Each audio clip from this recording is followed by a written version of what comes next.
కథ వింటున్నప్పుడు పర్సనల్ లైఫ్లో ఇది నాకు ఇలా జరిగి ఉంది అనేది థాట్ వస్తుందేమో, కానీ సినిమాల్లోకి పర్సనల్ లైఫ్లో జరిగే మూమెంట్స్ తీసుకొచ్చి ఎప్పుడు పెట్టను.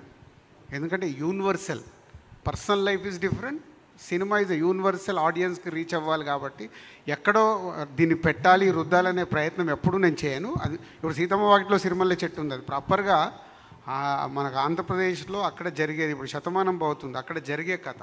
అంతేగాని నా స్టోరీ ఎక్కడో నాకు సంబంధించిందో పెట్టాలని ఎప్పుడు ట్రై చేయను. నేను డైరెక్టర్లు కూడా చెప్పను, బట్ ఎక్స్ప్రెస్ చేస్తాను.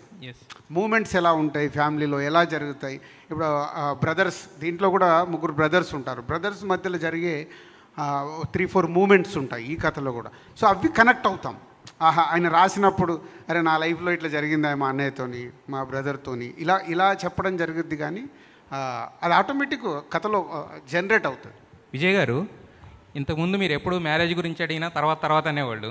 ఈసారి మాత్రం రీసెంట్గా ఒక చిన్న స్టేట్మెంట్ ఇచ్చారు, మా మదర్కి నచ్చాలని చెప్పి. అది ఫ్యామిలీ స్టార్ ఎఫెక్ట్ అనుకోవచ్చా? లేదు, ఎప్పటి నుంచో అది క్లారిటీ. అమ్మా నాన్నకు నచ్చకుండా అయితే ఏం చేయను. వాళ్ళకి నచ్చాలి, వాళ్ళని కన్విన్స్ చేయడం, వాళ్ళకి నచ్చేటట్టు చేయడం నా పని. ఆ సెటప్ మనం చూసుకోవాలి, మొత్తం వదిలేయలేము. మనం పెళ్ళి చేసుకున్న తర్వాత మనం బ్రతకాలి కదా, నెక్స్ట్ 30 years మనం ఉండాలి. సో అవన్నీ కేర్ఫుల్గా చూసుకొని వాళ్ళకి నచ్చేటట్టు చేసుకోవాలి. కాకపోతే టైం ఉంది దానికి. మృణాల్ గారు, యాక్చువల్గా ఈ సినిమాలో పాపం ట్రైలర్లో చూస్తే మెంటల్ నా కూడా కానీ తిట్టేశారు. మరి దానికి అసలు అర్థం తెలుసా? సిచ్యువేషన్ ఏంటి అది?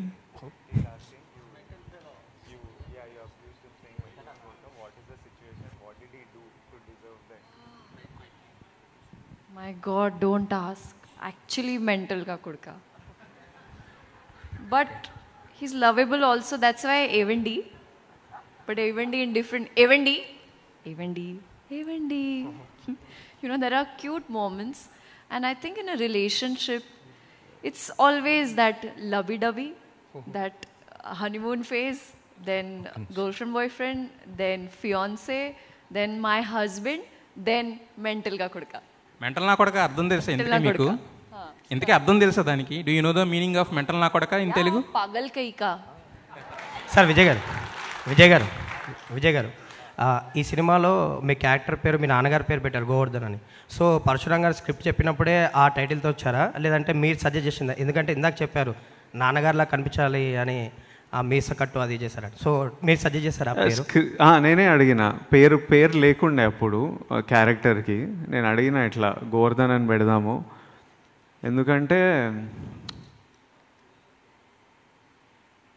సినిమాలో ఒక ఎమోషన్ ఉంది. మనము ఓ పేరు పెట్టినామంటే, ఇప్పుడు విజయ్ దేవరకొండ అంటే ఏంటి? ఉట్టి ఆధార్ కార్డుల మీద, రేషన్ కార్డుల మీద పెట్టుకునే, పాస్పోర్ట్లలో పెట్టుకునే పేరా? అంటే మనకి ఒక ఫ్యామిలీ తరతరాల నుంచి ఒక పేరు వచ్చిందంటే ఆ పేరుకి మనం కాంట్రిబ్యూట్ చేయాలి.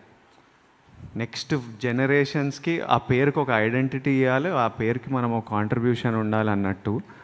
సో నేను ఇవన్నీ విన్నప్పుడు నాకు మా అమ్మ నాన్న నాకు ఎంత చేశారో నాకు తెలుసు. మా నాన్న చిన్న ఇన్సిడెంట్స్, చిన్న సీన్స్లలో దాంట్లో చెప్తున్నా, నాన్న ఎప్పుడు కూర్చొని బిల్లులు రాసుకునేవాడు. మంత్లీ ఖర్చు ఎంత, ఇన్కమింగ్ ఎంత, అవుట్ గోయింగ్ ఎంత, ఏమైనా అరేంజ్ చేయాలా అన్నది. అది ప్రతి నెల అదే పని మీద ఉండేటోడు.